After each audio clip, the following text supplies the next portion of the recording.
Napakalakas ang ilaw niya. Kung makikita ninyo, ayan siya. Oh. For today's videos, ipapakita ko nga pala sa inyo itong nabili kong Rock Bros na helmet. Siyempre bubuksan ko at hindi ko pa nakikita ang ilalim ito.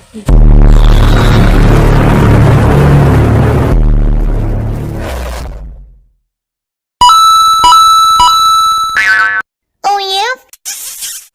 Ito ay sa Shopee ay nasa 3,500.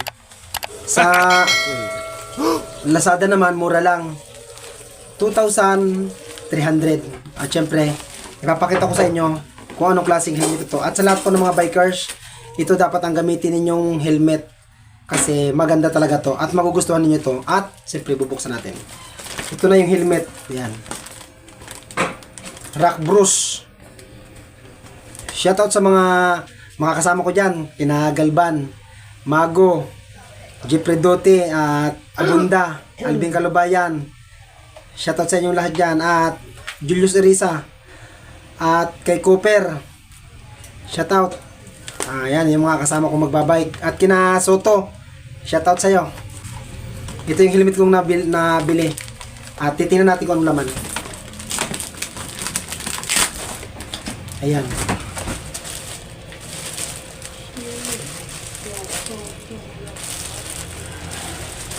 Mayroon pa siyang ano, ito. May USB pa. Anong klase kaya ito kasi may USB siya. Ang in-order ko dati yung black, kaya lang ito lang daw yung available nila na helmet.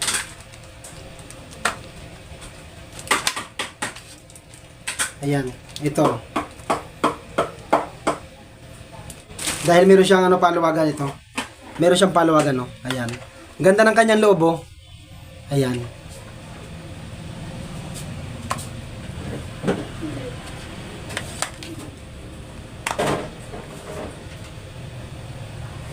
Ayan. Ito yung bago kong helmet. Sa lahat ng mga bikers, ito yung gamitin ninyo. Kasi maganda to. Siyempre, meron din niya sa likod. Ayan. Rock Bros. Sakto. Medyo mabigat nga lang. Talagang original talaga. Makikita mo naman sa isang helmet pag original yan. Ayan, may mga sticker pa sila ilalim. Ayan. May ilaw siya.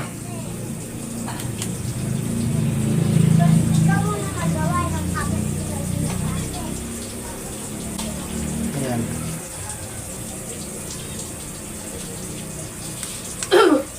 Ayan, may ilaw na din siya, oh. Ayan. Kung makikita ninyo, ayan, susutin ko muna. Ayan.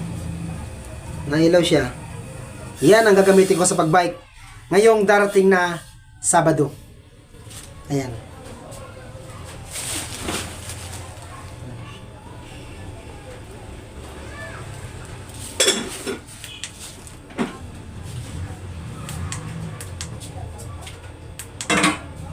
Yan, ordinary ilaw lang yan.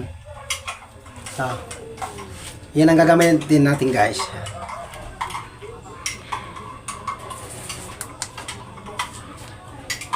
Ayan.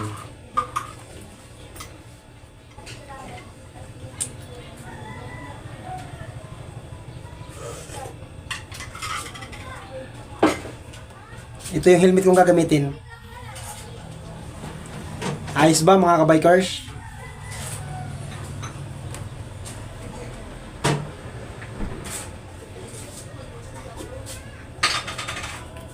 At maraming salamat at pakishare lang ng video pong ito kung saan man ito makarating.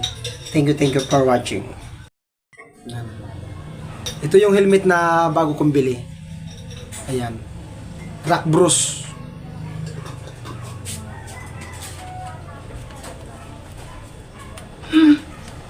Napakaganda talaga niya.